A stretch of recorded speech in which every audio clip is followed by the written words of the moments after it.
కదలి రండి తెలుగుదేశ కార్యకర్తలారా, త్యాగాలకు వెనుదీయని దేశభక్తులారా. కదలి రండి తెలుగుదేశ కార్యకర్తలారా, త్యాగాలకు వెనుదీయని దేశభక్తులారా. నందమూరి ఆశయ రథ సారథ్యం మీరే, చంద్రబాబు స్వర్ణాంధ్రకు నిర్మాతలు మీరే.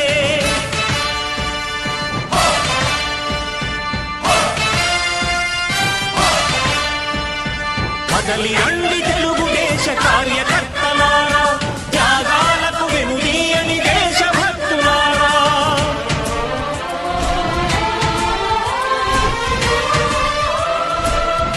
ఈరోజు మినీ మహానాడు కార్యక్రమంలో నేను ఒక తీర్మానం చేయదలుచుకున్నాను. మన Guntur channel modernisation, Guntur channel ఆధునీకరణ అనేది చాలా అవసరం ఉంది. సాగునీరు తాగునీరు అందిస్తున్నాం దాని నుంచి, కాబట్టి దాన్ని ఆధునీకరణ చేయవలసిందిగా ఈ సందర్భంగా నేను మన శాసనసభ్యుల వారిని కోరుతున్నాను. నట సార్వభౌముడు మరి యుగ పురుషుడు మరి ఎన్టీ రామారావు గారు మరి స్థాపించిన తెలుగుదేశం పార్టీలో మరి అనేక మంది అప్పటి వరకు తెలుగుదేశం పార్టీ స్థాపించే ముందు వరకు కూడా రాజకీయాలు కొంతమందికే పరిమితమైన సందర్భాల్లో మరి ఆయన పార్టీ స్థాపించి బడుగు బలహీన వర్గాలు మైనార్టీలు అందరికి కూడా రాజకీయాల్లో ప్రాధాన్యత కల్పించి అనేక పదవులు ఇచ్చి వాళ్ళని రాజకీయంగా ఆర్థికంగా మరి ముందు నడిపించేటువంటి మహానాయకుడు మరి ఎన్టీ రామారావు గారు అని చెప్పేసి ఈ సందర్భంగా తెలియజేస్తూ ఉన్నాను.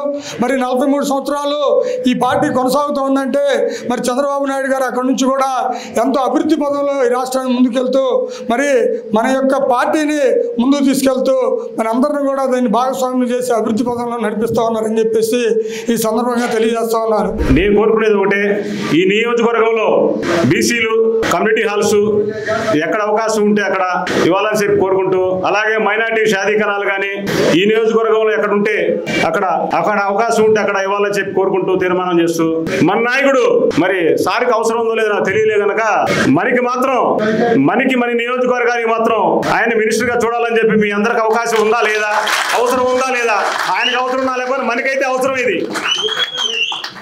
ఇది మనకి అవసరం. ఎందుకంటే ఈ నియోజకవర్గంలో ఆయన ఎన్ని సంవత్సరాల నుంచి కూడా ఎన్ని కష్టకాలాల్లో కూడా నిద్రపోకుండా మన కోసం చాకరీ చేసే వ్యక్తి. ఆయనకు అవసరం లేదు, మనకి అవసరం. ఈ నియోజకవర్గం మన పిల్లల కోసం కానీ మన భవిష్యత్తు కోసం కానీ ఆయన మినిస్టర్ గా చూడాలని నా కోరిక.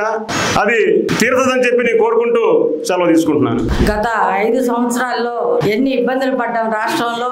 నరేంద్ర కుమార్ గారికి ఫ్యామిలీని కూడా వాళ్ళు ఎన్ని ఇబ్బందులు పెట్టారో కూడా మనం చూసాము. అట్లాగే మహిళలు కూడా బయటికి రావడానికి భయపడిన రోజులు అవి. 5 సంవత్సరాల్లో ఏ కార్యక్రమానికి మనం మహిళలను పిలిచినా మేము వస్తే మా పెన్షన్ కట్ అవుతుందని చెప్పిన వాళ్ళు అనేక మంది ఉన్నారు.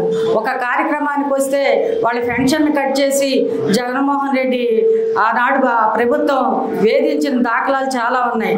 అయినా కూడా బాబు గారిని మరి రాజమండ్రి జైల్లో పెట్టినప్పుడు మహిళలు పెద్ద ఎత్తున ఈ ప్రభుత్వానికి వ్యతిరేకంగా, జగన్మోహన్ రెడ్డి ప్రభుత్వానికి వ్యతిరేకంగా ఉవ్వెత్తున వచ్చి ఉద్యమం చేసి అందరూ మరి మహిళలందరూ ఒక మాట మీదకి వచ్చి చంద్రబాబు నాయుడు గారు ఆ కుటుంబంలో కూడా మాట్లాడుకుని అందరూ కూడా ఓట్లేసి మరి మన తెలుగుదేశం ప్రభుత్వాన్ని అధికారంలోకి తీసుకొచ్చుకోవడం జరిగింది.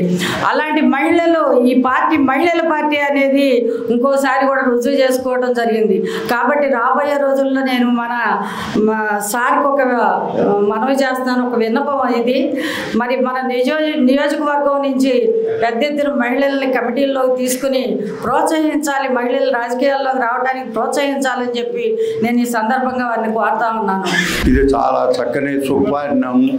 ఎందుకంటే మనము దేశంలో కులానికి మతానికి పండుగలు రకరకాలుగా ఉంటాయి. అన్నిటికీ సంబంధించిన మన పార్టీకి సంబంధించినటువంటి పండుగ మహానాడు, ఎన్టీఆర్ జయంతి ఆ నిర్వహించుకునే దానిలో భాగంగా ఇలా మనందరం కూడా సమావేశమయ్యాం.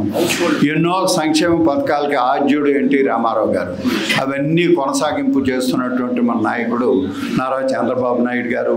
స్థానికంగా మన నాయకుడిని గత 40 సంవత్సరాల నుంచి పార్టీ వ్యవస్థాపక టైంలో 2 పర్యాయములు తప్ప మొత్తం ధూళిపాళ కుటుంబానికి మనము అండగా ఉన్నాము.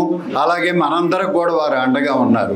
అందువల్లనే మనం ఇక్కడ ప్రశాంతంగా అన్ని కార్యక్రమాలు కూడా నిర్వహించుకోగలుగుతున్నాము.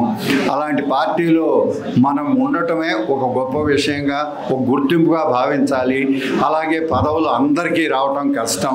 అలాగే కూటమి న్యాయం ప్రకారంగా ఒకరికి వచ్చినా రాకపోయినా సరే అది సమభావంతో ఆలోచించి ఆ ధర్మాన్ని పాటించే విధంగా నాయకుడు నిర్వహిస్తారు. కాబట్టి మనందరం కూడా మనస్ఫూర్తిగా వారికి సహకరించాలని కోరుకుంటూ, మహానాడు మన పార్టీ స్థాపించి 43 సంవత్సరాలు అవుతా ఉంది.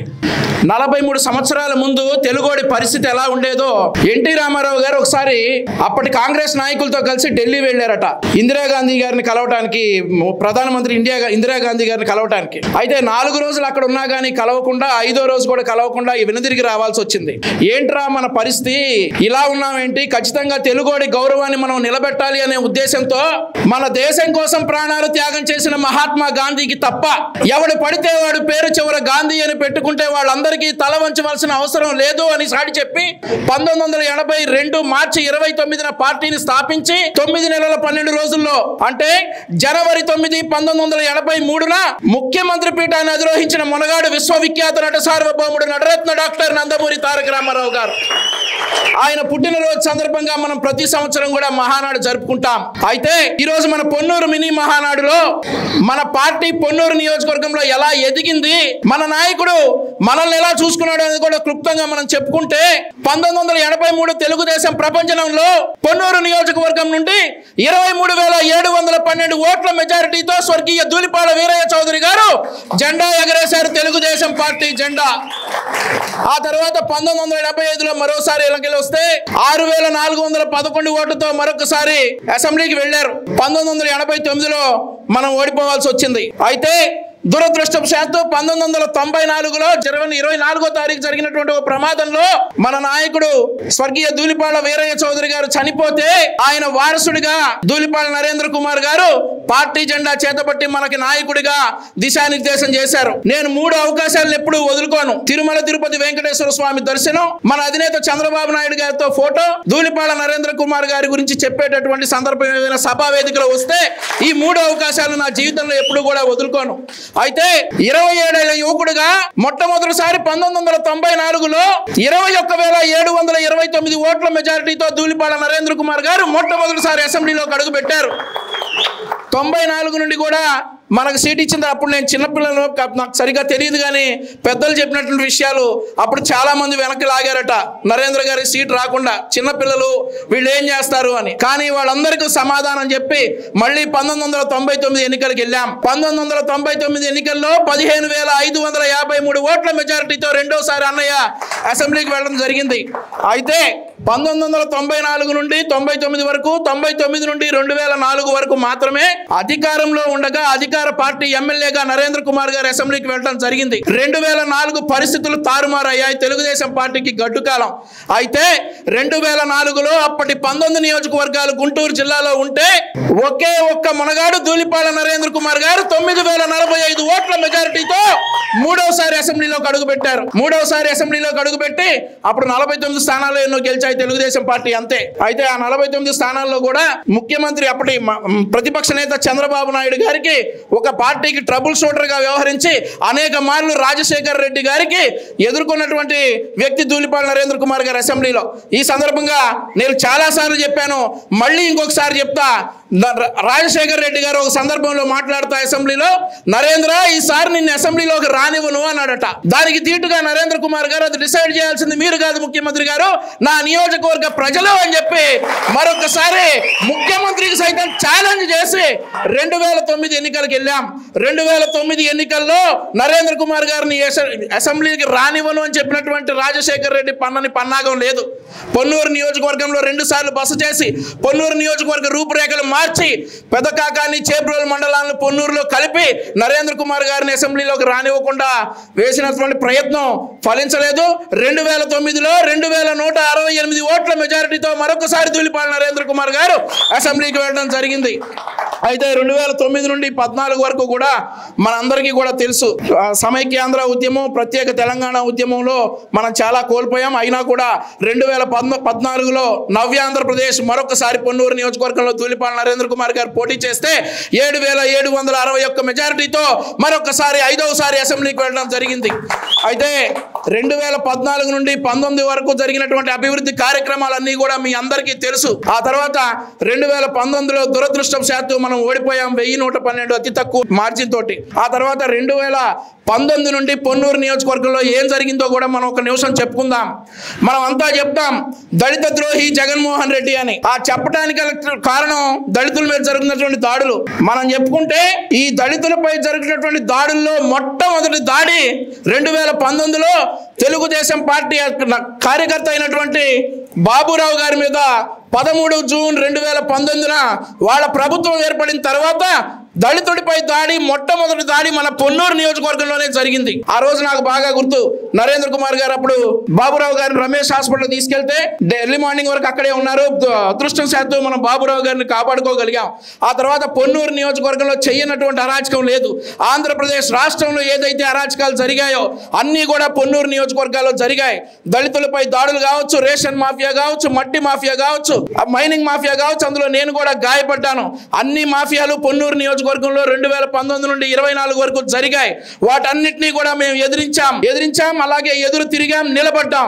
అయితే మీకు ఇక్కడ ఇంకొక విషయం కూడా చెప్పాలి. 2021 ఏప్రిల్ 23న అన్నయ్య ధూళిపాల నరేంద్ర కుమార్ గారిని ఏసీబీ కేసు సాగుతో అరెస్ట్ చేశారు. అరెస్ట్ చేసినప్పుడు మనమందరం కూడా ఒకటిగా నిలిచాం, పోరాడాం. 31 రోజుల తర్వాత 25 మే 2021 అన్నయ్యకి బెయిల్ వచ్చింది.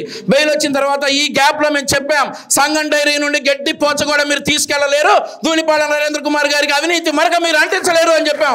ఒక నెల రోజులైతే జైల్లో పెట్టారే గాని ఏం పీకలేకపోయారని సందర్భంగా తెలియజేసుకుంటా ఉన్నా. ఆ తర్వాత ఈ అరాచకాలన్నీ భరిస్తా 2024లో మనం మళ్ళీ ఎన్నికలకు వచ్చాం. ఈసారి 32,915 ఓట్ల భారీ మెజారిటీతో రన్ అయిన ఆరోసారి అసెంబ్లీకి పంపుతున్నాం. ఇదే ఊపు కొనసాగిస్తాం. పొన్నూరు నియోజకవర్గంలో తెలుగుదేశం పార్టీ జెండా రెపరెపలాడిస్తామని చెప్పి ఈ మినీ మహానాడు వేదిక సాక్షిగా మరొకసారి తెలుపుకుంటా ఉన్నాను.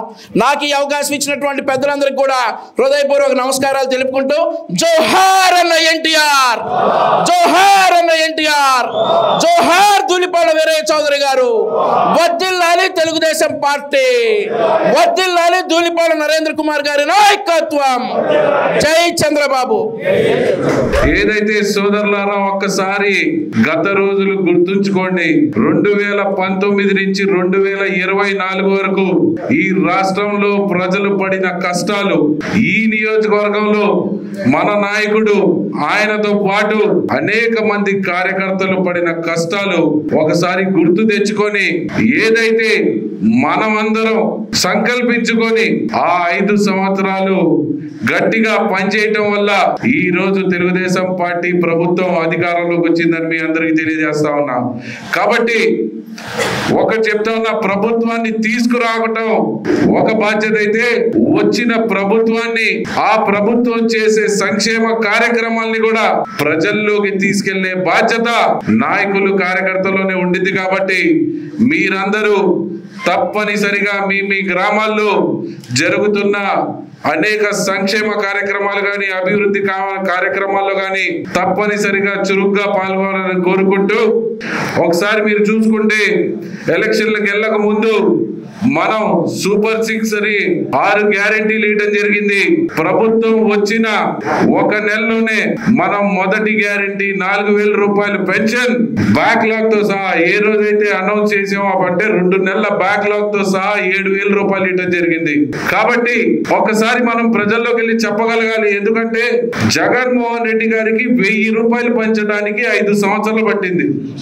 కానీ తెలుగుదేశం పార్టీకి ఉన్న చిత్తశుద్ధి, చెప్పిన మాట ప్రకారమే మనం గవర్నమెంట్ లోకి రాగానే పెంచడం జరిగింది. అలాగే గ్యాస్ సిలిండర్లు ఇవ్వటం జరిగింది. ఇప్పుడు మిగతా 2 గ్యారెంటీలు కూడా డేట్లు ఆల్రెడీ ఇవ్వటం జరిగింది. కాబట్టి రానున్న రోజుల్లో వచ్చే ప్రతి అభివృద్ధి కార్యక్రమాన్ని ప్రజల్లోకి తీసుకెళ్లాలి. అవన్నీ మనంగా వాళ్ళ దగ్గరికి వెళ్ళి ఏదైతే 1వ తారీఖు పెన్షన్ ఎలా అయితే మన నాయకులు వెళ్తున్నారో అన్ని కార్యక్రమాల్లో చురుగ్గా పాల్గొనాలని కోరుకుంటూ, రేపు 26, 27, 28 జరుగుతున్న కడపలో జరుగుతున్న మహానాడికి అందరూ తల్లి రావాలని కోరుకుంటూ, ఒక్కసారి గత ప్రభుత్వంలో మైనారిటీల మీద జరిగిన దాడుల గురించి మాట్లాడుకుందాం. ఎక్కడైతే ఒక మైనారిటీ గొంతు విప్పి మాట్లాడాడో ఆ మైనార్టీల మీద దాడి చేయడం జరిగింది. వేధించితే ఎంత వేధించారంటే ఈ రోజు మన ప్రభుత్వంలో ఉన్నాం, మన ఊళ్ళో వైసీపీ నాయకులు ఉన్నారు, సరే పోన్లే వాడి పాపాన్ని వాడి పోతాడులే అని మనం వదిలేస్తున్నాం, మన బాస్ కూడా పోన్లే వాడి పాపాన్ని వాడి పోతాడని వదిలేస్తున్నాం. కానీ వాళ్ళు ఎంత వేధించారంటే ఒక మనిషి కుటుంబంతో సహా ఆత్మహత్య చేసుకున్నాడు. అలాగే అనేక సంఘటనలు మన పొన్నూరు నియోజకవర్గంలో కూడా చూసుకుంటే రేషన్ మాఫియాలో ఒక మైనార్టీ సోదరుని చంపడం జరిగింది. అలాగే ఒక చేబ్రోల్ మండలంలో ఇంకో మైనార్టీని చంపడం జరిగింది. అలాగే మన అబ్దుల్లా గారి అబ్బాయిని కూడా చంపారో లేదో అన్న ఇది లేకుండా వాళ్ళు ఏం చేశారో తెలియకుండా ఒక రాజకీయం చేసి ఆ అబ్బాయిని ఎలిమినేట్ చేయడం జరిగింది. కాబట్టి గత 5 సంవత్సరాల్లో మైనార్టీల మీద అనేక దాడులు జరిగి మైనార్టీలందరూ ముక్త కంఠంతో తెలుగుదేశం పార్టీ వైపు రావడం జరిగింది.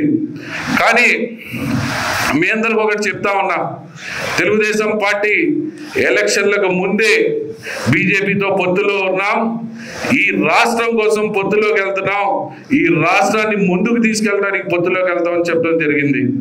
అలాగే ఒకసారి చూసుకుంటే మొన్న వచ్చిన వక్ఫ్ బిల్ ఏదైతే ఉందో అందులో మనం పొత్తులో ఉన్నా కానీ, తెలుగుదేశం పార్టీ పొత్తులో ఉన్నా కానీ, ఎందుకంటే ఈ దేశంలో చాలా పార్టీలు పొత్తులో ఉన్నాయి కానీ ఏ పార్టీ ఏ రాష్ట్రంలో ఉన్న పార్టీ కూడా దాని మీద మాట్లాడటం కూడా జరగలేదు.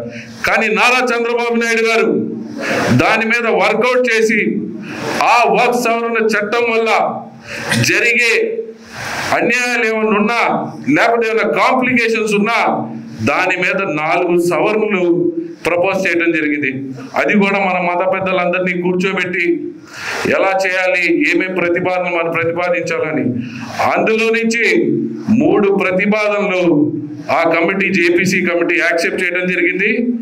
అలాగే వక్ఫ్ బిల్ పెట్టే 2 రోజుల ముందు మైనార్టీ నాయకులందరితో మాట్లాడి నేనున్నాను, నన్ను నమ్మండి, ఒకవేళ బిల్ వచ్చినా మనం ఏదైతే అనుకున్నామో ఆ 4వ ప్రతిపాదన దాన్ని ఇక్కడ అమలు చేయము, దాన్ని ఖచ్చితంగా నారా చంద్రబాబు నాయుడు తెలుగుదేశం పార్టీ అధికారంలో ఉన్నంత వరకు దాన్ని అమలు చేయమని చెప్పడం జరిగింది. కాబట్టి అది తెలుగుదేశం పార్టీ యొక్క నిబద్ధత. పొత్తులో ఉన్నాం, కావాలంటే కామ్ ఉండొచ్చు, లేదు నా సోదరులు నా ప్రజలని ఆయన అనుకున్నారు కాబట్టి ఈరోజు వక్ఫ్ బోర్డు మీద మాట్లాడతాం, దాని గురించి ముందుకెళ్ళడం జరిగింది. అలాగే మీరు ఒకసారి చూసుకుంటే తెలుగుదేశం పార్టీ పొన్నూరు నియోజకవర్గంలో ఉన్న వక్ఫ్ ఆస్తులన్నీ కాపాడడానికి కానీ వాటి అభివృద్ధికి కానీ రానున్న రోజుల్లో వక్ఫ్ ఆస్తుల పరిరక్షణకు కానీ ఈ రోజు పొన్నూరు నియోజకవర్గంలో ఒక ప్రత్యేక కమిటీ వేస్తామని ఈ రోజు ఈ సభా వేదికగా తీర్మానం చేస్తా ఉన్నాం. ఎవరైనా ఒకసారి చూసుకుంటే 2024 ఈ రోజు నుంచి రానున్న 10 ఏళ్ళు 20 ఏళ్ళు తర్వాత చూసుకున్న ఒక్క అంగుళం కూడా కబ్జాకి గురి కాకుండా ఈ కమిటీ ద్వారా చర్యలు తీసుకుంటామని మీ అందరికీ తెలియజేస్తూ ఈ తీర్మానాన్ని ఇక్కడ ప్రవేశపెట్టి ఆ మానాడికి పంపిస్తున్నామని మీ అందరినీ వేడుకుంటున్నాను. జై తెలుగుదేశం. మహానాడు అంటే మనకు గుర్తొచ్చేది తెలుగుదేశం పార్టీ కుటుంబ సభ్యులకి గుర్తొచ్చేది స్వర్గీయ ఎన్టీ రామారావు గారు. వారు 1983లో ఈ పార్టీ పెట్టబట్టి ఇవాళ బడుగు బలహీన వర్గాలకి అధికారం అనేది మనం ఆస్వాదిస్తూ ఉన్నాం. రాయలసీమలో అవ్వచ్చు, మన కోస్తాంధ్రలో అవ్వచ్చు, కొన్ని వర్గాల చేతుల్లో మాత్రమే అధికారం అనేది ఉండేది. తెలుగువాడి ఆత్మ గౌరవాన్ని నిలబెట్టిన ఘనత అన్న ఎన్టీ రామారావు గారు. అలాగే మన పొన్నూరు నియోజకవర్గంలో క్షీర విప్లవ ప్రదాత అయినటువంటి స్వర్గీయ వీరయ్య చౌదరి గారు, వారు రాజకీయాల్లోకి వచ్చిన తర్వాత రైతులంటే నిజమైన ప్రజాక్షేత్రంలో రైతులదే ముఖ్య పాత్ర అనేది ఆయన నిరూపించారు. అలాగే పొన్నూరు నియోజకవర్గాన్ని స్వాతంత్రం వచ్చిన తర్వాత ఎవ్వరూ అభివృద్ధి చేయలేని విధంగా వారు అభివృద్ధి చేశారు. వారి తర్వాత వారి తనయుడైనటువంటి మన యొక్క ప్రీతమ నాయకులు దూలిపాల నరేంద్ర కుమార్ గారు చరిత్రలో ఎవ్వరూ చేయని విధంగా పొన్నూరు నియోజకవర్గాన్ని అభివృద్ధి పదంలో ముందుకు నడిపించారు. అలాగే 2014 నుంచి 2019 వరకు వారు చేసిన అభివృద్ధి కార్యక్రమాలు గత ప్రభుత్వంలో వాళ్ళు దానిలో 10% కూడా చేయలేకపోయారు. గత ప్రభుత్వంలో ఆ యొక్క ప్రభుత్వంలో ఉన్నటువంటి ఎమ్మెల్యే, స్థానిక ఎమ్మెల్యే అయినటువంటి కిలార్ రోసయ్య ఇప్పుడే చెప్పారు, బియ్యం mafia, liquor mafia, mining mafia, అన్ని మాఫియాలే. అక్రమమైన మార్గంలో డబ్బు సంపాదించడమే పెట్టుకున్నాడు కానీ పొన్నూరు నియోజకవర్గానికి ఎలాంటి ఉపయోగం అనేది ఆయన వల్ల లేదు. ఆయన సంపాదించుకొని మూటలన్నీ గుంటూరుకు తరలించుకొని వెళ్ళిపోయారు. ఆ తర్వాత మరలా మనం అధికారంలోకి వచ్చి సుమారుగా 1 సంవత్సరం అవబోతా ఉంది. మనము గత 5 సంవత్సరాల్లో చూసుకుంటే అభివృద్ధిలో ఏమి జరిగింది దానికంటే కూడా 5 సంవత్సరాల అభివృద్ధి కంటే ఎక్కువ ఈ 10 నెలల్లో మనం చేసుకున్నాం. ఆ గత 5 సంవత్సరాల్లో ఎప్పుడు కూడా రోడ్లు అనేవి మరమ్మతులకు కూడా నోచుకోలేదు. మోకాళ్ళ లోతు గుంటల్లో ఉన్నాయి. మన నరేంద్ర గారు శాసనసభ్యులుగా అయిన పిమద ముఖ్యంగా ముందుగా ఈ మౌలిక సదుపాయాలన్నింటినీ కూడా మన నియోజకవర్గంలో కంప్లీట్ చేయగలుగుతా ఉన్నారు. అలాగే మిగిలిన మన బీసీ లోన్లు అవ్వచ్చు, అలాగే మిగిలిన లోన్లన్నీ కూడా, అలాగే ఏవైతే మౌలిక సదుపాయాలు ఉన్నాయో అన్ని కూడా ఆయన ముందుకు తీసుకొని వెళ్తా ఉన్నారు. ఈ సందర్భంగా వారిని నేను విన్నపించుకునేది ఏంటంటే 2 విషయాలు. ఒకటి, మన పొన్నూరు చుట్టుపక్కల ఉన్నటువంటి విలీన గ్రామాలు ఏవైతే ఉన్నాయో 5 గ్రామాలు, చింతలపూడి, ఒట్టిముక్కల, ఆలూరు, మన కస్కర్రు, కట్టింపూడి, ఇలాంటి గ్రామాలు ఏవైతే ఉన్నాయో మాకు ఎలాంటి నిధులు అనేవి రావటం లేదు. మీరు త్వరితగతిన మీరు కూరుకున్నారు కాబట్టి తొందరలో మాకు అది అవుతుందని మేము ఆశాభావంతో ఉన్నాము. ఇంకా త్వరితగతిన పూర్తి చేసి మమ్మల్ని అభివృద్ధి పదాన నడిపించాలని, అలాగే ఈ వాటర్ ఏదైతే మంచినీటి సౌకర్యాలు చాలా ఇబ్బందిగా కొన్ని గ్రామాల్లో లేవు. మా గ్రామంలో కూడా చాలా మొన్న ఎండాకాలం చాలా ఇబ్బందులు పడ్డాము. మన యొక్క శాసనసభ్యుల వారి దృష్టికి తీసుకొని వెళ్తే ఆయన అనుమతితో ఆయన జల జీవన మిషన్లో గత ప్రభుత్వంలో ఏవైతే శాంక్షన్ అయ్యి అవి ఎవరు టెండర్లు వేయకుండా బిల్లులు వస్తాయో రావో అనే భయంతో కాంట్రాక్టర్లు అందరూ కూడా ఎవరు టెండర్లు వేయలేదు. వాటిని మన నియోజకవర్గంలో సుమారుగా ఒక 25 వర్కులు సారు తీసుకొచ్చి వాటిని ప్రపోజల్ చేసి మరలా వాటిని రివోక్ చేయించి వాటన్నింటినీ కూడా సుమారు వాటి విలువ వచ్చేసేసి సుమారుగా 200 కోట్లు ఉంటుందని నేను సుమారుగా చెబుతా ఉన్నాను. ఆ వర్కులు కూడా త్వరితగతిన జలజీవన మిషన్లో పూర్తి చేసి తాగునీటి ఆర్తిని అది కూడా తీర్చాలని ఈ సందర్భంగా సార్ని సవినయంగా మనవి చేసుకుంటా ఉన్నాను. అలాగే నాకు రైతులకు సేవ చేసేటటువంటి ఈ పదవి డిసిఎంఎస్ చైర్మన్ని అవకాశం కల్పించారు. దానికి దూలిపాల నరేంద్ర కుమార్ గారికి సభ సాక్షిగా సవినయంగా నమస్కారాలు తెలియజేసుకుంటా ఉన్నాను.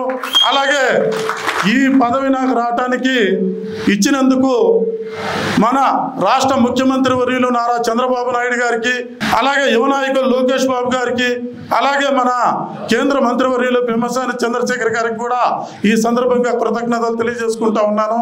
అలాగే ఈ యొక్క రైతులకి ఏవైతే గిట్టుబాటు ధరలు అవ్వచ్చు, లేకపోతే ఎరువులు సకాలంలో ఎరువులు పంటలకి ఎరువులు ఇవ్వటానికి అవ్వచ్చు, ఏవైనా కూడా అన్న దూలిపాల నరేంద్ర గారు సూచనల మేరకు మన నియోజకవర్గంలో మీ అందరికీ సేవ చేస్తానని చెప్పి ఈ సందర్భంగా తెలియజేస్తూ నాకు ఈ అవకాశం ఇచ్చినటువంటి సభాధ్యక్షులైనటువంటి మురళికి, సోదరుడు మురళికి కృతజ్ఞతలు తెలియజేస్తూ అందరికీ మరొక్కసారి కృతజ్ఞతలు నమస్కారాలు తెలియజేసుకుంటూ సెలవు తీసుకున్నాను.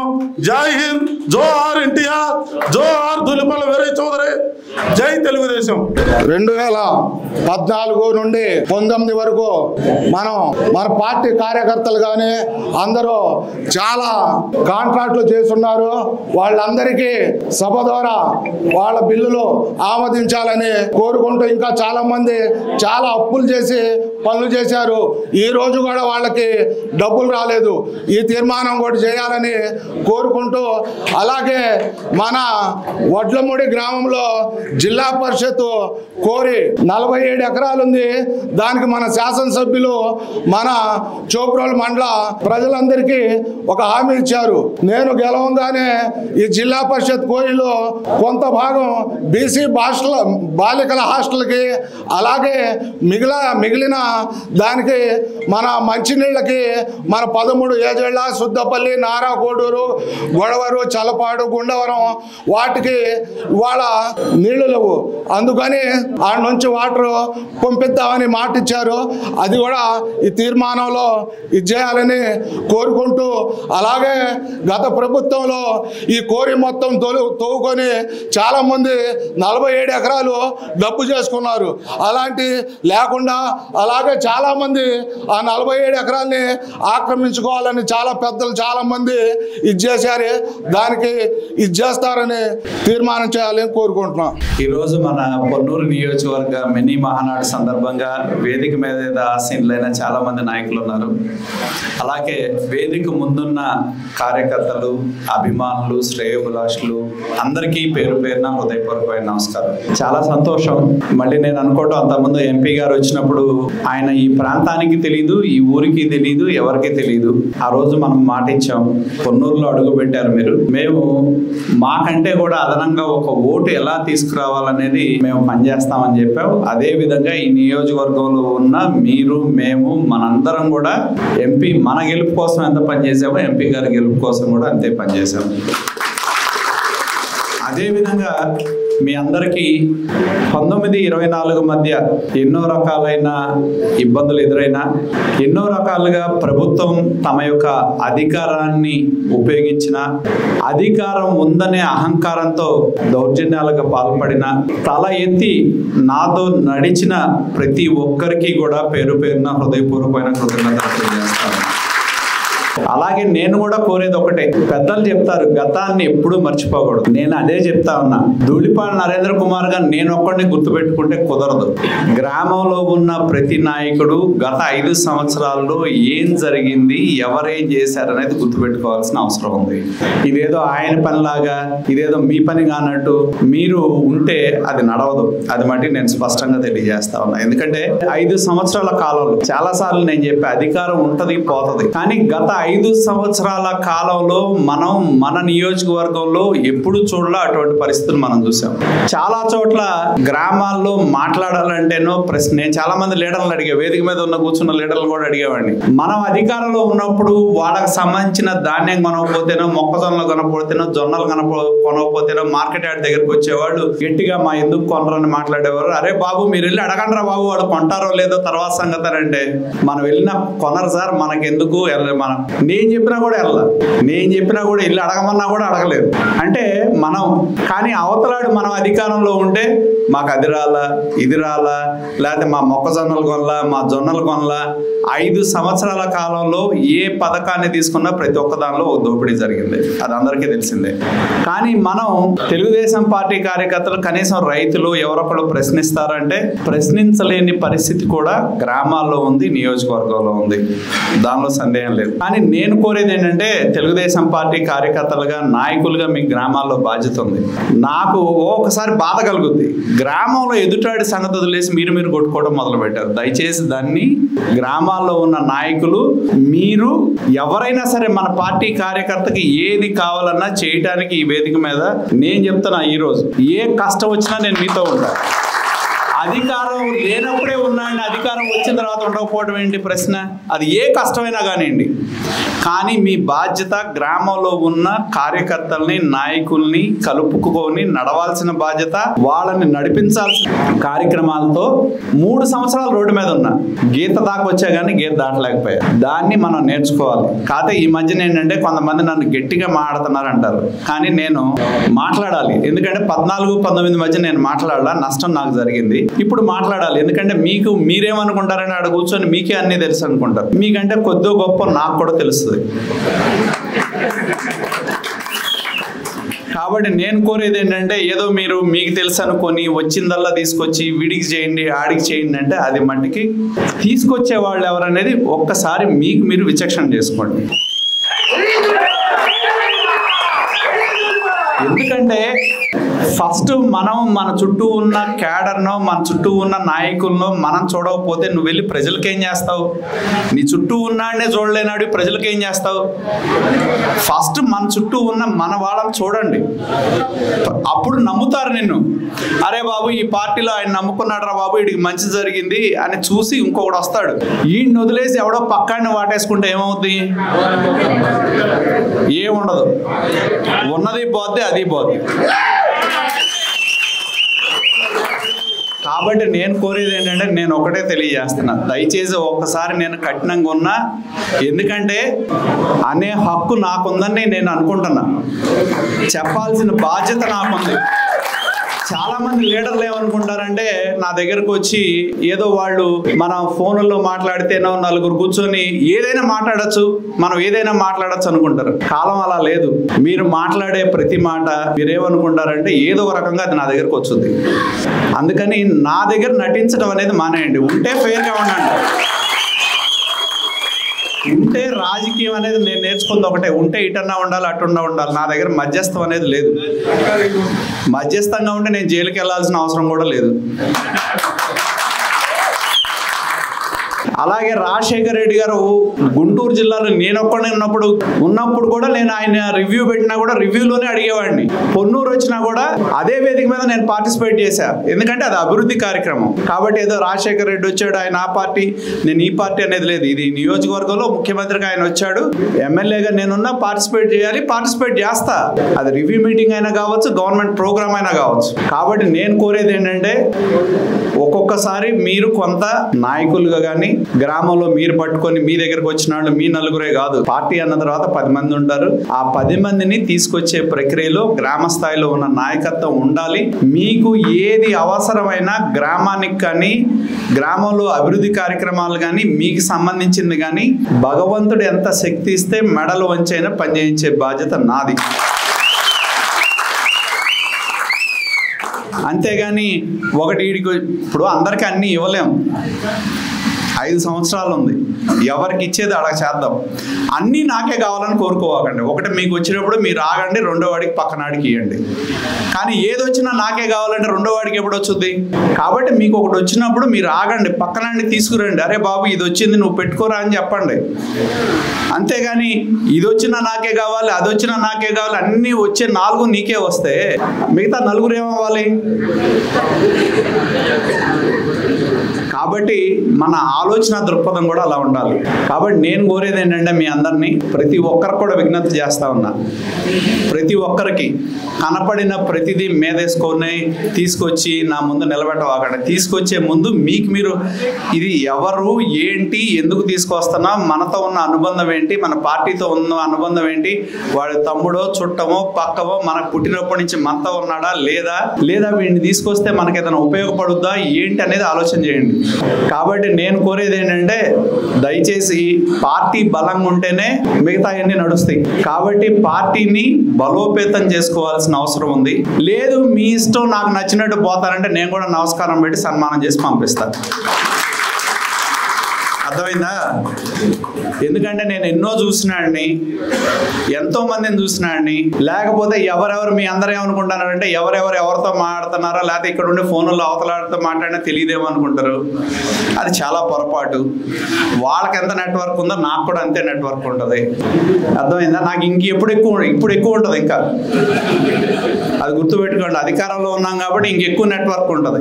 ఎందుకంటే అధికారంలో లేనప్పుడే ఎంతో మంది నాకు సమాచారం ఇచ్చిన వాళ్ళు ఉన్నారు. నేను అరెస్ట్ అవుతానని నాకు తెలుసు, నన్ను అరెస్ట్ చేస్తారని తెలుసు, అన్నీ తెలుసు నాకు. కానీ నేనేం పారిపోలా. నిలబడదామని నిర్ణయించుకున్నా నిలబడ్డా. నాకు కావాల్సిన నలుగురిని పిలిచి కూర్చోబెట్టి చెప్పా, ఇవాళ జరుగుద్దో, రేపు జరుగుద్దో, ఎల్లుండి జరుగుద్దో నాకైతే తెలియదు, ఇది జరుగుద్ది. జరిగినప్పుడు దీనికిలా నన్ను ఎవరో లోనికి వెళ్ళే ముందు అడిగారు. నేను కొంతమంది వ్యక్తులను నమ్ముతా. అది నేను జీవితంలో నేర్చుకుంది. ప్రతి పనిలో కొంతమంది వ్యక్తులను నమ్ముతా, కొంతమంది వాళ్ళ సలహాలు తీసుకుంటా. ఏంటి అన్నారు, 15 రోజులు కాదు, నెల రోజులు ఉన్నా పర్లేదు, ఆయనే చేయాలని చెప్పారు. కాబట్టి నేను కోరేది ఏంటంటే ఒకటి గుర్తుపెట్టుకోండి, మనం ప్రజలు ఎందుకు అధికారాన్ని ఇచ్చారంటే గతంలో ఉన్న పాలనకి భిన్నంగా పరిపాలన అందించాలడానికి మనకి ఇచ్చారు. కాబట్టి పోయినసారి ఆడు దోచుకున్నబట్టి మనం ఎందుకు దోచుకోకూడదు అంటే దయచేసి అటువంటి ఆలోచనలు ఉంటే బయటికి రండి. మీకు ఏదైనా ఇబ్బంది ఉంటే ఇంకో విధానంలో ఎలా చేయాలో చూద్దాం. మీకు ఒక లోన్ ఇవ్వటమా, లేకపోతే ఇంకో పని కల్పించటమా, ఎలా చేయాలి, మీకు అంతమైన ఆర్థిక పరమైన ఇబ్బందులు ఉంటాయా, ఏం చేయాలి ఏంటనేది మనం ఆలోచిద్దాం. కానీ పోయినసారి ఆడు దానిలో దోచుకున్నారు కాబట్టి నేను ఎందుకు దోచుకోకూడదు అంటే దానికి ఎవరు సమాధానం చెప్పడు. దోచుకున్నారు కాబట్టి వెళ్ళారు. కాబట్టి అది ఎవరిదో సొమ్ము మనం దోచుకోవాల్సిన అవసరం ఏంటి? మనకి ఎవరో సొమ్ము మనం దోచుకోవాల్సిన అవసరం ఏంటంటున్నా? భగవంతుడు శక్తిని ఇచ్చాడు, అధికారాన్ని ఇచ్చాడు, మనం చేసుకోగలిగినవి ఉంటాయి. ఇదిగో ఇది చేసుకుంటే మీకు 10 రూపాయలు వస్తాయి, చెప్పండి, నేను మీతో నిలబడతా. చేసేది రైట్ రాయల్గా చేద్దాం.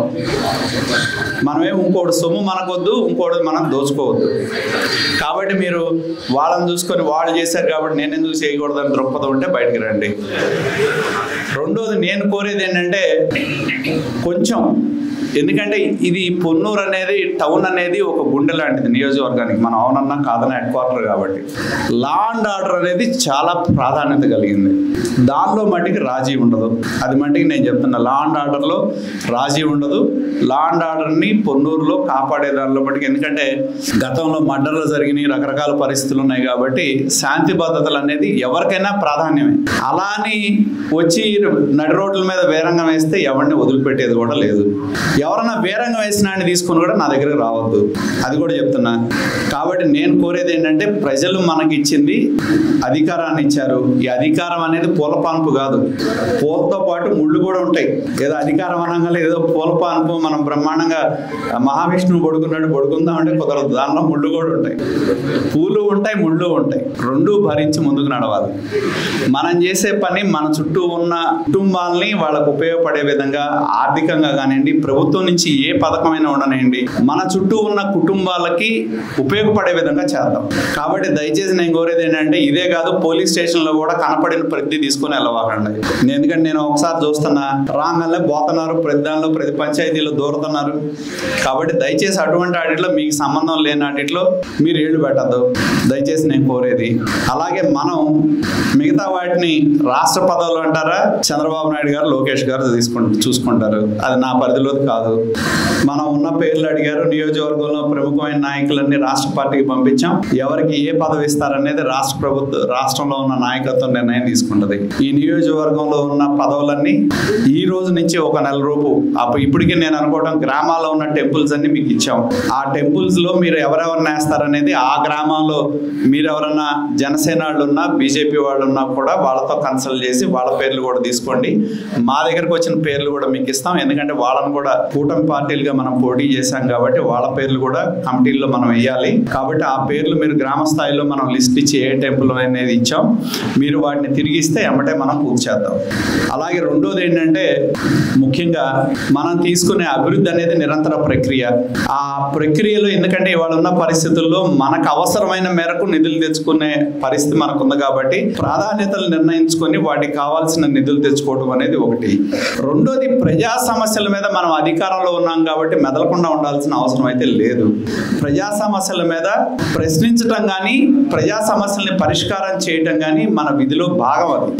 కాబట్టి దానికోసం పనిచేద్దాం. అవసరమైతే ఆఫీసులు నిలబెడదాం. ప్రభుత్వం ఎక్కడన్నా మార్చాలంటే ప్రభుత్వం దృష్టికి తీసుకెళ్లి ఇది ఇలా కాదు ఇలా కావాలి అని చెప్పి చేయించి మనం ప్రయత్నం చేద్దాం. రెండోది నేను కోరేది ఏంటంటే మీ అందరినీ గ్రామాల్లో అంటే మా దృష్టిలో ఆల్రెడీ ఉన్నాయి ప్రభుత్వ స్థలాలు అంటే అభ్యంతరాలు లేని స్థలాలు చెరువులు పోరంబోకులు అవి కాకుండా ప్రభుత్వ స్థలాల్లో ఉన్నవాళ్ళు కానీ ప్రభుత్వం శ్మశానం పోరోకులు దొంగ పోరంబోకులు ఆక్రమించుకున్నాయి కొన్ని ఉన్నాయి. వాటన్నిటికీ ఇళ్ల పట్టాలు ఇచ్చే అవకాశం మనకు ఉంది కాబట్టి ఆల్రెడీ మా దగ్గర కొన్ని ఉన్నాయి కొన్ని గ్రామాలు. వాటిని ప్రియారిటీలు ఇప్పుడు మేము ఆల్రెడీ రెవెన్యూ అధికారులకు కూడా చెప్పాం. వీటిని ఎందుకంటే మా దృష్టిలో కొన్ని మునిపల్లి ఒకటి ఉంది, శ్మశానం పోరంబోకులో ఉంది, తర్వాత మన గరుపాలెంలో R&B రోడ్డు పోరంబోకు ఉంది, తక్కిళ్ళపాడులో ST కాలనీ ఉంది శ్మశానం పోరంబోకులో, ఇట్లా కొన్ని ఉన్నాయి. అలాగే మన తంగిళ్ళమూడిలో గ్రామ కంఠంలో ఉన్నారు. నాకు ఆశ్చర్యం ఏంటంటే మీ అందరూ అదే చెప్తుంది, మేము నిద్రపోయినా తట్టి లేపాల్సిన బాధ్యత మీకు ఉంది. పోయినసారి కూడా 5 ఏళ్ళు అయిపోయింది, మనం వాళ్ళకి చేయాల్సింది చేయలేదు. కాబట్టి దాన్ని నిరంతరం గ్రామ స్థాయిలో ఉన్న నాయకత్వం మీరు గుర్తు పెట్టుకుని మా ఎమ్మడపడండి. మేము ఆఫీసర్లకు కూడా చెప్పాం ఖచ్చితంగా టైం బౌండ్గా చేయాలని చెప్పి. అలాగే మనం 22A కింద ఇక్కడ మున్సిపాలిటీలో కానీ గ్రామాల్లో కానీ కాలనీలు మేము కార్నర్ మీటింగ్స్కి వెళ్ళాం. ఎప్పుడో పాతకాలంలో ఇచ్చిన కాలనీలు కూడా 22A కింద పడినాయి, రిజిస్ట్రేషన్స్ ఆగినాయి. అవన్నీ కూడా నేను ఈ మధ్యనే రాష్ట్ర స్థాయిలో రెవెన్యూ మీటింగ్ జరిగితే దానిలో ఇష్యూని రైజ్ చేసాం, కలెక్టర్ గారికి ఇచ్చాం. RDO నుంచి వాళ్ళ దగ్గర నుంచి నివేదికలు అడిగారు, ఆ నివేదికలు కూడా వచ్చినాయి. త్వరలో వాటన్నిటిని కూడా ఏ అయితే దాదాపు నాకు తెలిసి 30-40 కాలనీలు ఉన్నాయి. పిల్లలు చదువుకోవాలంటే కుదవబెట్టడానికి లేదు, బ్యాంక్ లోన్ తీసుకోవడానికి లేదు, చాలా ఇబ్బందులు ఎదుర్కొంటున్నారు. వాటిని త్వరితగతిన మనం టైం పెట్టుకొని పూర్తి చేసే విధంగా మనం ప్రభుత్వానికి ప్రతిపాదనలు ఇప్పటికే కలెక్టర్ గారి దగ్గర ఉన్నాయి. త్వరలో అవి పంపించి వాటన్నిటిని కూడా ఇది చేస్తాం. అదే విధంగా మిగతాది నేను కోరేది ఏంటంటే మనకి ఎక్కడ చాలా మంది యువత మనాళ్ళు ఉన్నారు. ఒక ఉద్యోగం ఒకవేళ అంగన్వాడీ ఉందనుకో మీరు కొట్టుకునే బదులు ఒకటి వస్తే ఇంకో చోట ఎక్కడో చోట ఇద్దాం. ఇవన్నీ ఏంటంటే ఒకళ్ళే 4 తనుకునే పరిస్థితి వస్తుంది. కాబట్టి కొంచెం సమయం అనేది అవసరం. ఒక చోట ఒకళ్ళు కాకపోతే ఇంకో చోట ఇస్తాం, ఇంకో అవకాశం ఇద్దాం. కాబట్టి మనం ఒకటి నేను గుర్తు చేస్తా ఉన్నా, అధికారంలో మనం వచ్చిన తర్వాత మనం ప్రజలకు చేయాల్సిన పనులు ప్రాధాన్యతలు ఇందాక మన రెజల్యూషన్స్ చేశారు. లిఫ్ట్ ఇరిగేషన్స్ కావచ్చు, కృష్ణా డెల్టా మోడర్నైజేషన్ అనేది ఈ రోజుకి పూర్తి కాల. కృష్ణా డెల్టా మోడర్నైజేషన్ అని చెప్పి 20 TMCల నీరు సేవ్ అవుద్దని చెప్పి తెలంగాణలో ఉన్న లిఫ్ట్ కి పర్మిషన్ ఇచ్చారు. కానీ కృష్ణా డెల్టా మోడర్నైజేషన్ ఇంతవరకు కాల. కాబట్టి ఇటువంటి అంశాల మీద గుంటూరు ఛానల్ పొడిగింపు మీద ఉద్యమం చేస్తున్నారు. గుంటూరు ఛానల్ మోడర్నైజేషన్ కావట్లా. మనం పోయినసారి 14-19 మధ్య 360 కోట్లు మనం శాంక్షన్ తీసుకొస్తే టెండర్ పిలిస్తే చివరిలో గత ప్రభుత్వం వచ్చిన తర్వాత దాన్ని టెండర్ పిలిచి కూడా డబ్బులు లేవని చెప్పి దాన్ని పూర్తి చేయలేదు. ఎందుకంటే వాళ్ళకి పంచాయతీ పడిందంట. మళ్ళీ అదే ఇవాళ 620 కోట్లు అయింది. దానికోసం మనం ప్రభుత్వం నుంచి అనుమతులు కోరుతా ఉన్నాం. కాబట్టి ఇటువంటివన్నీ కూడా ప్రాధాన్యతలు మనం నిర్ణయించుకొని పనులు చేసే విధంగా చేద్దాం. కాబట్టి నేను కోరేది ఏంటంటే ప్రతి ఒక్కరిని కూడా నేను పని చేయాలంటే మీ అందరి సహకారం కావాలి. కాబట్టి మనం వ్యక్తిగతమైన ఆలోచనలు వ్యక్తిగతమైన విధానాలు అనేది కాకుండా పార్టీ పరంగా 10 మందిని గ్రామ స్థాయిలో మనం కలుపుకొని పార్టీని ముందుకు నడిపే ప్రక్రియలో మీ అందరి యొక్క సహకారాన్ని ఇవ్వాలని చెప్పి ఈ వేదిక మీదుగా నేను అందరినీ కూడా ప్రతి ఒక్కరిని కూడా కోరుతా ఉన్నా. దానికి మీ సహకారాన్ని అందించాలని చెప్పి కూడా నేను కోరుతా ఉన్నా. అదే విధంగా కొన్ని ఇష్యూస్ ఉన్నాయి, ఇందా చెప్పారు మైనార్టీలకు సంబంధించి. ఎందుకంటే రేపు రాబోయే రోజుల్లో కూడా ఎన్నో వస్తాయి. వక్ బిల్ అయింది కాబట్టి ఇదేదో తెలుగుదేశం వెళ్ళి బీజేపీతో మనకి రాష్ట్రం కోసం ఎన్నికలు ముందు పెట్టుకున్న ఒప్పందం. అంత మాత్రాన బీజేపీ చేసే ప్రతి పని ఇక్కడ జరుగుద్ది అనేది లేదు. కాబట్టి అందుకనే మేము కూడా అనుకుంది ఏంటంటే నియోజకవర్గ స్థాయిలో మన ముస్లిం మైనార్టీలు ఎవరైతే ఉన్నారో వాళ్ళకి సంబంధించి ఒక కమిటీ వేసుకొని ఇక్కడ మన నియోజకవర్గంలో వక్ఫ్ సంబంధించిన ప్రాపర్టీలు కానీ వాటిని కాపాడే దానిలో వాటిని డిజిటలైజ్ చేయించి ఆ ప్రాపర్టీలని వక్ఫ్ లో ఎక్కించే దానిలో కానీ మన నియోజకవర్గ స్థాయిలో కమిటీ ఏర్పాటు చేసుకుని ఒక్క అంగుళం వక్ఫ్ సంబంధించిన ఆస్తి కూడా బయటికి వెళ్లకుండా కాపాడే ప్రక్రియలో నియోజకవర్గ స్థాయిలో కమిటీ పనిచేస్తుంది. అలాగే మైనార్టీలకు సంబంధించిన సమస్యలు కావచ్చు, వాటికి సంబంధించిన అంశాలు వాటన్నిటి మీద కూడా నిరంతరం పనిచేసే విధంగా మనం ఒక కమిటీ వేసుకోవడం జరుగుతుందని చెప్పి తెలియజేస్తా ఉన్నా. కాబట్టి నేను మీ అందరినీ కూడా కోరేది ఒకటే, ఈరోజు మినీ మహానాడు సందర్భంగా నేను ప్రతి ఒక్కరు కూడా విజ్ఞప్తి చేస్తా ఉన్నా, మనం చేయవలసింది రాబోయే రోజుల్లో చాలా ఎక్కువ ఉంది. ఇందాక మన వాళ్ళు చెప్పారు, మేము మన 14-19లో 19-20 24 మధ్య చాలా మంది రకరకాల కండిషన్లు పెడతాం వలన పెన్షన్ పోయిన వాళ్ళు ఉన్నారు. చాలా మంది ఆ హౌస్ హోల్డ్ మ్యాపింగ్ మూలాన నేను పొన్నూరులోనే టౌన్లోనే ఒక ఇంట్లో చూశాను. వికలాంగులు ఇద్దరు, తండ్రి ఇచ్చిన ఇల్లు 2 పోర్షన్లో అన్నదమ్ములు ఉంటారు. ఒకే ఇంటి కింద వేయటం వలన ఒకే ఇల్లు ఎక్కువ ఏరియాలో ఉందని చెప్పి ఇద్దరు పెన్షన్లు తీశారు.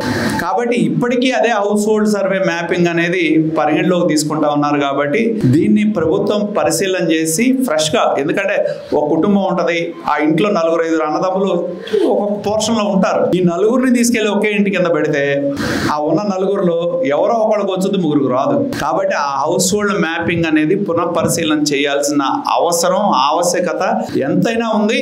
దాన్ని ప్రభుత్వం దృష్టికి తీసుకెళ్తామని చెప్పి నేను తెలియజేస్తాను. మన గొంతులనే ప్రతిపక్షంలో కాదు, అధికారంలో ఉన్నా కూడా మన గొంతులు మనం ప్రజల కోసం పనిచేయాలి, ప్రజల కోసం పనిచేయాలి. కాబట్టి ప్రభుత్వ విధానాల్లో తప్పులున్నా కూడా వాటిని ప్రభుత్వం దృష్టికి తీసుకెళ్లి వాటిని సరిచేసే ప్రయత్నం చేయాల్సిన బాధ్యత కూడా మన మీద ఉంది. ఆ విధంగా మనం నిరంతరం కూడా పనిచేయాల్సిన అవసరం ఉందని చెప్పి నేను మీ అందరికి కూడా తెలియజేస్తా ఉన్నా. కాబట్టి నేను మీ అందరినీ కూడా విజ్ఞప్తి చేస్తా ఉన్నా, రాబోయే రోజుల్లో మనం ఇంకా చాలా చేయాల్సిన అవసరం ఉంది. నిధుల పరంగా మనం అన్ని కూడా సమీకరించుకుంటా ఉన్నాం. రకరకాలుగా గ్రామ స్థాయిలో కావచ్చు, మండలం కావచ్చు, లేకపోతే జిల్లా పరిషత్ కావచ్చు, రాష్ట్ర స్థాయిలో వచ్చే నిధులు కావచ్చు, వీటన్నిటిని కూడా ఇందాక మన స్లిప్ రాసిచ్చారు 2014-19 మధ్య రావాల్సిన డబ్బుల గురించి. నేను మన నియోజకవర్గంలోనే నేను అధికారులను కూర్చోబెట్టి నేను వెరిఫై చేయించితే జగన్మోహన్ రెడ్డి ముఖ్యమంత్రిగా ఉన్నప్పుడు ఏదైతే 20% డబ్బులు ఆపారో ఆ డబ్బులన్నీ కూడా పే చేసినట్టు పెట్టి క్లోజ్ చేశారు. ఆ 20% నేను లెక్కే మనం తీయించితేనే దాదాపు 300-400 వర్క్స్ ఉన్నాయి. నేను కమిషనర్ పంచాయతీ రాజును కూడా కలవటం జరిగింది. ఆయన నాకు ఇప్పుడు కాదు, 4 నెలల క్రితం కలిస్తే నేను గవర్నమెంట్ ఆఫ్ ఇండియాకి లెటర్ రాసామండి, ఇవాళ రేపు మీకు శుభవార్త వచ్చిందని చెప్పాడు. 4 నెలలైనా కేంద్రం నుంచి శుభవార్త రాలేదు. ఎందుకంటే దాన్ని ఓపెన్ చేస్తే మనం వీటన్నిటిని ఎక్కించడానికి కుదురుద్ది. దాని మీద కూడా మన ముఖ్యమంత్రి కార్యాలయంలో ఆర్థిక మంత్రి గారు బేదా రవిచంద్ర ఎన్నికల ముందు ఎన్ఆర్జీఎస్ చూశారు. ఆయన సీఎంఓ అధికారులు వీళ్ళందరూ కూడా మీటింగ్ పెట్టారు. ఆ డబ్బులు ఏవైతే ఉన్నాయో అవి ఒకటి చేయాలి. ఇంకోటి నేను మర్చిపోయాను, 2014-19 మధ్య కట్టిన ఇళ్లకి డబ్బులు ఇవ్వడం అనేది, ఆ డబ్బులు ఇవ్వాల్సిన అవసరం ఉంది. కాబట్టి ఏదైతే మనకు తెలిసి మన నియోజకవర్గంలో కూడా నేను అనుకోవడం దాదాపు 30-40 కోట్ల రూపాయలు 2014-19 మధ్య కట్టిన ఇళ్లకి డబ్బులు ఇవ్వాలి. ఆ డబ్బులన్నీ కూడా 19-24 మధ్య వచ్చిన జగన్మోహన్ రెడ్డి గారి ప్రభుత్వం వచ్చిన తర్వాత ఆపేశారు. 14-19 మధ్య కట్టిన ఇళ్లకి వెంటనే పేమెంట్ ఇచ్చే విధంగా చేయాలని చెప్పి ఒక తీర్మానం కూడా ప్రతిపాదించాలని చెప్పి నేను కోరుతా ఉన్నా. కాబట్టి ఈ నిధులకు సంబంధించి కూడా ముఖ్యమంత్రి స్థాయిలో, కార్యాలయ స్థాయిలో, ఆర్థిక మంత్రి వీళ్ళందరూ కూడా ఏదైతే పెండింగ్ పేమెంట్స్ ఏవైతే ఉన్నాయో వాటిని రిలీజ్ చేయడానికి చేస్తున్నారు. కానీ నేను కోరేది ఏంటంటే మీకు ఎవరైనా బిల్లులు రావాలంటే చెప్పండి వాటిని, ఎందుకంటే కొన్ని ఎక్కనివి ఉన్నాయి, కొన్ని ఎక్కినవి ఉన్నాయి, కొన్ని ఎక్కాల్సినవి కూడా ఉండుండొచ్చు. కాబట్టి వాటిని ఏంటనేది చూసుకొని మనకి వీలైనంత వరకు అధికారులకు చెప్పాం. మన దగ్గర అన్ని లిస్టులు రెడీగా ఉన్నాయి. ఎప్పుడు వాళ్ళు సైట్ తెరిస్తే అప్పుడు కొట్టడానికి సిద్ధం చేసుకున్నారు మొత్తం కూడా. కాబట్టి ఈ లోపు ఏదైనా కొంతమంది నా దగ్గరికి వచ్చారు క్వాలిటీ కంట్రోల్ రిపోర్ట్స్ రాలేదని, అటువంటిది ఏదైనా ఉంటే చెప్పండి. ఈ లోపు పూర్తి చేసుకొని మనం అన్నీ రెడీ చేసుకుంటే ఎప్పుడైతే ప్రభుత్వం నుంచి వస్తుందో వెంటనే వాటిని అప్లోడ్ చేసుకుంటామని. అదేవిధంగా నేను కోరేది ఏంటంటే మీరు గ్రామ స్థాయిలో కూడా గుడులకు సంబంధించి మీరు వెంటనే ఇస్తే వాటిని మనం వెంటనే ఎంచుదాం. అలాగే మా స్థాయిలో కూడా వేయాల్సిన ఉన్నాయి అవన్నీ కూడా, ఎందుకంటే ఇప్పటికీ కొంచెం ఆలస్యమైంది. ఒక నెల రోజుల్లోపు మనం వేయాల్సిన నియోజకవర్గ స్థాయిలో ఉన్న పెద్ద గుడులు కావచ్చు, మార్కెట్ కమిటీలు కావచ్చు, వీటన్నిటిని కూడా త్వరితగతిన పూర్తి చేసే విధంగా మేము ఫైనలైజ్ చేస్తామని చెప్తా ఉన్నా. అలాగే గుడులు కూడా మనం అనుకున్నాం, వాళ్ళు ఎవరైతే ఆస్పిరెంట్స్ ఉంటారో వాళ్ళకు కూడా చెప్పేది ఒకటే, మనకి ఇప్పటి నుంచి 4 సంవత్సరాల కాలం ఉంది. ఈ 4 సంవత్సరాల కాలంలో ముగ్గురికి, ఏ కమిటీ అయినా కూడా ముగ్గురికి అవకాశం ఇవ్వాలని చెప్పి. కాబట్టి ఎవరైనా దాదాపు సంవత్సరం నుంచి సంవత్సరంలో మాత్రమే ఆ గుడి కమిటీ ఉంటుంది. కాబట్టి పదవులు తీసుకునే వాళ్ళు కూడా అదే కండిషన్ వర్తిస్తుంది. ఎందుకంటే మనం ఇప్పుడు 1 సంవత్సరం పోయింది కాబట్టి మిగతా 4 ఏళ్లలో మట్టికి మనం ఉన్న 3 కమిటీల దాకా మనం సంవత్సరం 3 నెలలు, 4 నెలలు, 5 నెలలు వస్తుంది. కాబట్టి ఆ 3 సార్లు వేసేటప్పుడు అక్కడున్న ఆ మండల పరిస్థితులను బట్టి 3 సామాజిక వర్గాలకి ప్రాధాన్యతనిచ్చే విధంగా చేస్తామని చెప్పి ఈ వేదిక మీదగా తెలియజేస్తూ, కాబట్టి ఏదున్నా నేను కోరేది ఒకటే, దయచేసి మీరు ఏదున్నా, ఎందుకంటే ఇది మనంతా కుటుంబం, మనం ఏది తిట్టుకున్నా ఏది కొట్టుకున్నా మనం ఏం చేసుకున్నా కూడా పర్లేదు, ఈ లోపు ఏదైనా తిట్టుకుందాం. బయటికి వెళ్ళిన తర్వాత మట్టికి ఒక్కటిగా ఉండండి. నేను చెప్తున్నా అందరికీ, నేను నా చేత పదే చేయించుకోవద్దు. నేను చెప్తున్నా, మీరేమనుకుంటున్నారంటే కొంతమంది వెళ్ళి ఎక్కడో కూర్చొని ఏదో చేసి మన నాయకులను కాబట్టి ఏం మాట్లాడినా పర్లేదు, కొంతమంది మీద మనం తిడితేనో లేదా కొంతమందికి వెళ్ళి పంచాయతీలు పెట్టుకుంటేనో నడుస్తుంది అనుకుంటే ఆ రోజులు పోయినాయి అనేది అయితే గుర్తుపెట్టుకోండి. నేనైతే కొంతవరకే భరిస్తా, దాటిన తర్వాత అయితే నేను స్ట్రైట్గా చెప్తాను, తర్వాత మీ ఇష్టం. ఎందుకంటే నాకేమి రాజకీయం మీద బతికే వ్యక్తిని కాదు, నేను బతకాల్సిన అవసరం నాకు మా కుటుంబానికి అవసరం లేదు. రెండోది, కాంప్రమైజ్ అయ్యి రాజకీయాలు చేయాల్సిన అవసరం లేదు. కాబట్టి నేను కోరేది, మీకు ఏదైనా అవసరం ఉంటే స్ట్రైట్గా నాకు చెప్పండి. మీకు ఏ ఇబ్బంది ఉన్నా నేను మీతో ఉంటాను. నా వల్ల మీకు ఏం చేయగలనో అది చేస్తా. అంతేగాని మనం అధికారం ఉంది, మనం పెత్తనం చేయాలి, పెత్తనం మన ద్వారా నడవాలి, మన చుట్టూతోనే నడవాలి అనేది కాదు. నడవాలి అంటే మీరు 10 మందిని మీతో నడిపించండి. నాయకుడు అనేవాడు 10 మందిని నడిపించండి, నడిపిస్తేనే నాయకుడు అవుతాడు. అంతేగాని 10 మందిని నడవకుండా మనం ఇష్టాలు ఇదిగో ఉన్న కార్యకర్తలు వీడి దగ్గర వీడి దూరం అని చెప్పి ఉన్న 10 మందిని చెల్లా చెదురు చేస్తే రేపు వెళ్తే పని చేయడానికి కూడా ఎవడు ఉండడు. అది గుర్తుపెట్టుకోండి. కాబట్టి నేను కోరేది ఏంటంటే అందరినీ దయచేసి ప్రతి ఒక్కరు కూడా విజ్ఞప్తి చేస్తా ఉన్నా, మనకి అధికారం అనేది బాధ్యతనిచ్చింది. అదేవిధంగా గత 5 సంవత్సరాలు కూడా మనం ఎన్నో పాఠాలు మనం నేర్చుకున్నాం. దాన్ని మీరు మర్చిపోతారేమో కానీ నేను మర్చిపోను. ఎందుకంటే నేను చూస్తున్నా కొంతమంది గ్రామంలో మర్చిపోయారు. ఇప్పుడు గ్రామంలో వాడి మీద యుద్ధం చేయాలన్నా నేనే ఏదో పెట్టి చేయాల్సిన పరిస్థితులు వచ్చినాయి. అది అంతేగాని వాడు గ్రామంలో నిలబెట్టి తిట్టిందో లేకపోతే ఆడు చేసిందో అంతా మర్చిపోయారు అధికారం వచ్చేటప్పటికి. కాబట్టి మర్చిపోతే మనం ఆటిని మర్చిపోతే మీ మనుగడ కూడా ఉండదు, నాయకత్వానికి మనుగడ ఉండదు. అది మీరు మర్చిపోయిన రోజు మీతో నాకు కూడా పని లేదు.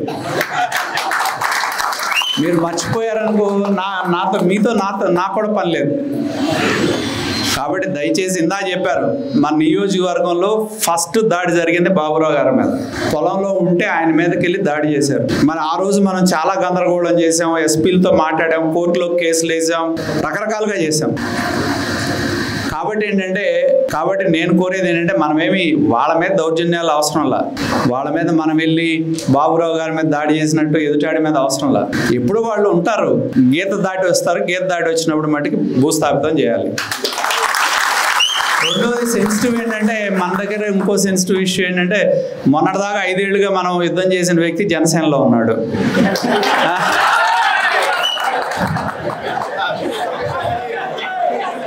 అంటే నాకు మొన్న ఎక్కడో అప్పుడప్పుడు తగులుతూ ఉంటుంది. నాకు ఈ మధ్యన ఎప్పుడో ఒక వీడియో చూసా, నాకే ఆశ్చర్యం కలిగింది. అంటే నా ఇంటి పక్కన, నా ఇంట్లో ఏదో ఆయన ఒక వీడియో కెమెరా పెట్టినట్టు, లేకపోతే నా పక్కన ఎవడో ఆయన మనిషి ఉన్నట్టు అనుకోవడం. మా రామకృష్ణ ఊర్లో అనుకుంటా, వెల్లూరులో. ఆయన ఏం చెప్తాడంటే, దుల్లిపాల నరేంద్ర కుమార్ ఓడిపోయిన తర్వాత అంట, నేనేదో ఆ కులం పేరు పెట్టి ఆడ చేతుల్లో నేను ఓడిపోవటం ఏంటని చెప్పని టీవీలు పాల్గొట్టానంట, లేకపోతే ఇంకోటి ఏదో పాల్గొట్టానంట. మరి అడిగి చెప్పినాడు ఎవడో నాకు తెలియదు. ఆయనకి చెప్పినా అంటే ఎందుకు చెప్తున్నానంటే, మనం అనుభవించింది మర్చిపోతే మీరు అనవసరం. అర్థమైందా? కాబట్టి నాది ఆ మనస్తత్వం కాదు. నా ఆలోచనతో, నా మనసుతో ఆలోచనతో నడిచే విధానం ఉంటే నాతో ఏంటి, లేకపోతే పక్కకు తప్పుకోండి సార్, నా వల్ల కాదని చెప్పండి. నేను కూడా చక్కగా మీకు ఓ మంచి మీటింగ్ ఏర్పాటు చేసి సన్మానం చేసి మిమ్మల్ని కూడా పంపిస్తాను. అర్థమైందా? కాబట్టి మీ అందరూ ఏదో మనం చూసుకొని, మనం ఏదో మాట్లాడుకొని మనం చేస్తుంది ఎవడో తెలియదని మీరు అనుకుంటే అది పొరపాటు. కాకపోతే తెలియాల్సింది ఇప్పటికిప్పుడు జరిగితే ఇప్పుడు తెలిగిపోవచ్చు. 2వ రోజో తెలుసుద్ది, 3వ రోజో తెలుసుద్ది, 4వ రోజో నాకు తెలుసు. కాబట్టి మనం ఎవరైనా లెక్క అప్పచెప్తే లెక్క తిరిగి అప్పచెప్పాల్సిందే. అది ఆఫీసర్ అయినా కావచ్చు, అది ఐఏఎస్ ఆఫీసర్ అయినా కావచ్చు, ఐపీఎస్ ఆఫీసర్ అయినా కావచ్చు, రాజకీయ నాయకుడైనా కావచ్చు. మనకు పోయేదేం లేదు. మనకేం పోద్ది? మనం ఇంతప్పటి నుంచి పోరాటం చేసుకుంటూ వచ్చినాడు. ఎంత మా వాడు వంశీ చెప్పాడు, సీట్ అనేది ఎడ్లపాటి వెంకటరావు గారికి ఇచ్చారు, తిరిగి మార్చి నాకు ఇచ్చారు. రాజకీయం అనేది నాకు ఎప్పుడు సిమెంట్ రోడ్డు కాదు. కాబట్టి నేను యుద్ధం చేసుకుంటానే ఇంతవరకు వచ్చానంటే, కాకపోతే నాకుండే సమాచారం నాకు ఉంటుంది, దాన్ని ఎలా వినియోగించాలి ఏంటనేది అయితే దాన్ని నేను చేస్తా. కాబట్టి నేను కోరేది ఏంటంటే గ్రామ స్థాయిలో మీ అందరినీ నాయకత్వాన్ని పటిష్టం చేసే బాధ్యత నాది. అర్థమైందా? నాయకులుగా, తెలుగుదేశం పార్టీ నాయకులుగా గ్రామంలో పటిష్టంగా ఉండే విధంగా మీకు ఏది కావాలన్నా చేసే బాధ్యత నాది. మీకు ఇబ్బంది కలిగినా, మీ కుటుంబాలైనా, మీ పిల్లలైనా, లేదా ఒక పార్టీ కార్యకర్తకైనా, ఒక పార్టీ నాయకుడికైనా మీకు అండగా నిలబడే బాధ్యత నాది. అలానే మీరు కూడా ఏంటంటే గ్రామంలో ఉండి బాధ్యత తీసుకొని పార్టీ కోసం పనిచేయండి.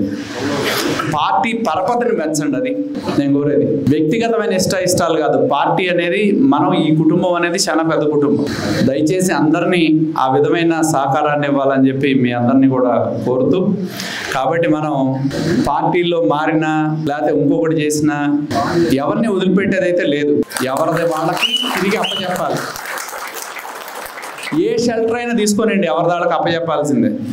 ఎందుకంటే మొన్న ఎవరో నన్ను అడిగారు, ఇప్పుడే ప్రభుత్వం అనేది ఎట్లా ఉందంటే 2020లో నా పిల్లల ఫోటోలు ఎక్కడో ఉన్నాయి, ఫేస్బుక్లోకి తీసుకెళ్ళి ఆ ఫోటోలన్నీ తీసుకొచ్చి వైకాపా గ్రూపుల్లో పెట్టి చేశారు. ఆ రోజు కంప్లైంట్ ఇచ్చా, ఏం యాక్షన్ తీసుకోవాలా? అప్పుడున్న ఎస్ఐలు, ఎస్పీలకి చెప్పా, తీసుకోవాలా? మారిన తర్వాత తీసుకుంటారు, తీసుకోకుండా ఎందుకుంటారు? ఇంకా చాలా ఉన్నాయి. కాబట్టి ఏంటంటే దీనిలో ఎవరు ఏం మాట్లాడారు, ఇందా చెప్పా కదా మరి రామకృష్ణ వెల్లూరులో ఏం చెప్పారు అనేది. నా నోటి నుంచి కులం అనేది రాదు. నేను నేర్చుకున్న మా తండ్రి దగ్గర నుంచి కష్టం ఉన్నాడికి సహాయం చేయడం, వాడితో నిలబడతామని నేను నేర్చుకున్నాను. చాలా మంది అంటారు, నువ్వేంటా ఎట్లా ఉంటావు, నువ్వు కొద్దిగా మారితే ఇంకా పైకి వెళ్తావు అంటారు. మారితే నా వ్యక్తిత్వం పోద్ది, నా అస్తిత్వం పోద్ది. ఎందుకంటే నా తండ్రి అది కాదు నాకు ఇచ్చింది. వాళ్ళ రోజుల్లో రాజకీయం గీత గీస్తే గీత అవతల యువతల అంతే. మేము అవన్నీ ఇప్పుడులాగా కొత్తగా వ్యాపారాల నుంచి వచ్చిన వాళ్ళు, లేకపోతే ఇంకెక్కడి నుంచో కొత్తగా వచ్చిన వాళ్ళు అయితే మారటం చాలా తేలిక. అలాంటి కష్టమైన పని. అది అంటారు, నువ్వు చెప్పేది ఎందుకు అంత గట్టిగా ఉంటావు అంటారు. గట్టిగా ఉంటేనే రాజ్యం అనేది నిలబడుద్ది.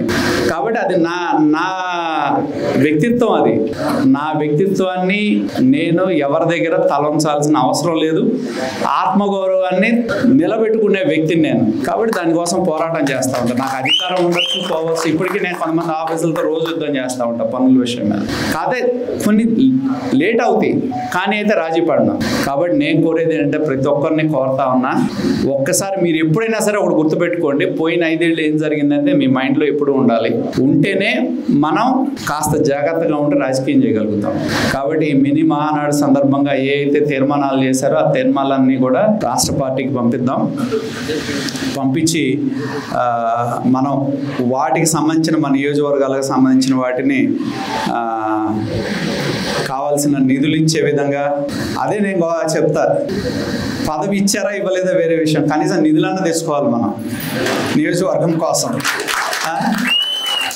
కాబట్టి ఏంటంటే వాటి కోసం మనం చేసే పని మనం చేద్దాం, చేసి మనం ముందుకెళ్దాం అని చెప్పి తెలియజేస్తూ, మరొకసారి మీ అందరినీ ఈ వేదిక మీదుగా కలవటం అనేది,